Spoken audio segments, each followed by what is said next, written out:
Halo teman-teman, di video pertama ini kita akan setting atau setup development environment yang akan kita gunakan untuk membuat game pertama kita.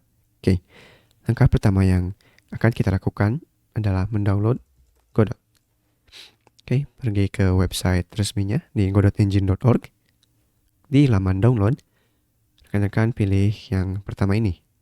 Jadi, untuk Windows ada dua versi. Ada yang Godot Engine biasa dan Godot Engine.net.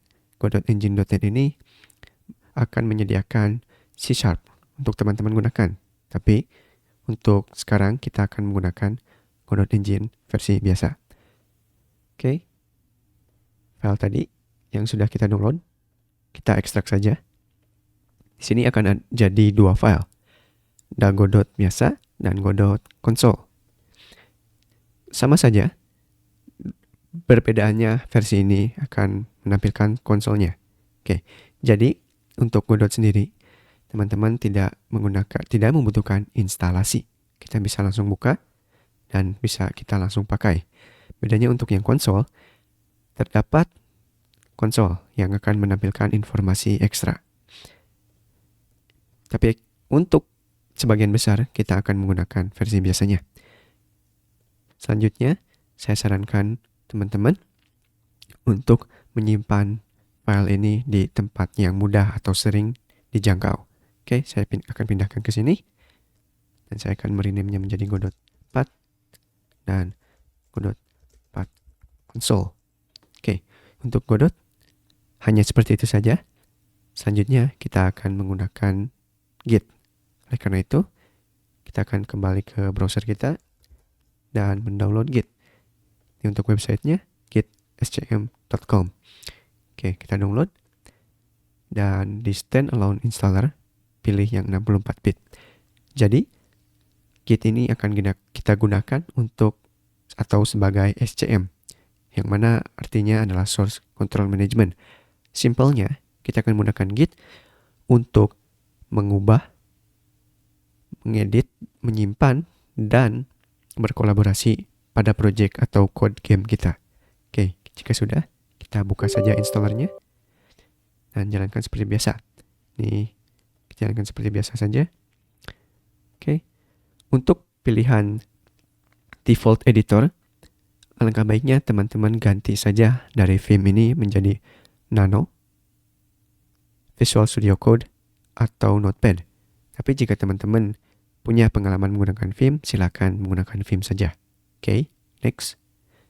Ini kita menggunakan opsi default saja ya. Oke, kita tunggu. Oke, jika sudah selesai, kita finish. Selanjutnya kita akan setting atau setup directory untuk project kita. Kembali lagi ke folder tadi. Di sini saya sudah bikin namanya code. Teman-teman bisa bikin apa saja, yang penting mudah dijangkau dan mudah diingat ya. Ini, sekarang kita akan buka Godotnya. Dan kita akan bikin project baru. Di new, saya akan pilih folder yang tadi saya bikin. Di Posey Code. Saya bikin folder baru. Folder untuk projectnya. Judulnya adalah Dodge the Crypt. Ini untuk judul projectnya juga. Dan select current folder. Sini project name-nya sudah sesuai. Untuk renderer, ini ada dua opsi. Ada forward plus sama compatibility. Jadi untuk forward plus ini adalah renderer baru dari Godot. Ini untuk 3D-nya lebih bagus. Namun, kalau misalkan teman-teman punya perangkat yang sudah lama, ada kemungkinan teman-teman tidak bisa menggunakan ini karena ini membutuhkan VGA atau GPU yang mensupport Vulkan. Jadi, kita akan menggunakan compatibility saja karena kita ya sebenarnya akan menggunakan 2D ya. Jadi, grafik 3D yang bagus yang disediakan forward plus sebenarnya tidak terpakai. Jadi kita akan menggunakan compatibility saja. Untuk version controlnya kita set ke Git saja. Create dan edit. Dan selesai. Ini adalah tampilan Godot. Di Linux, prosesnya hanya berbeda sedikit. Untuk mendownload Godot, kita akan menggunakan atau melakukan hal yang sama. Pergi ke browser. Kita search Godot, ke website utama Godot, ke laman download. Dan di sini sama, teman-teman download yang pertama, bukan yang versi .NET. Tunggu sampai proses download selesai. Dan kita akan mengekstraknya.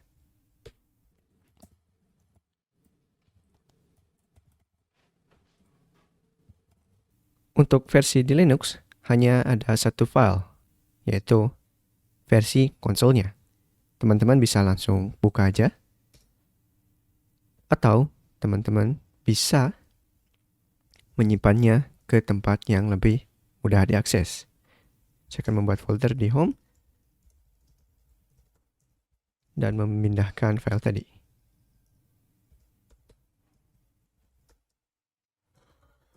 Oke.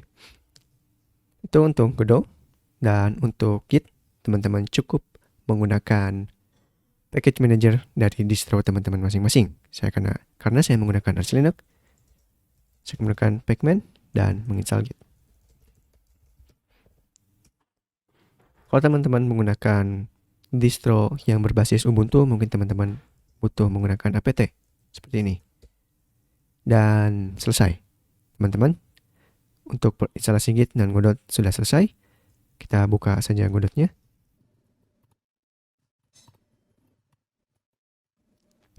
Sama seperti tadi, kita akan membuat project baru dengan compatibility.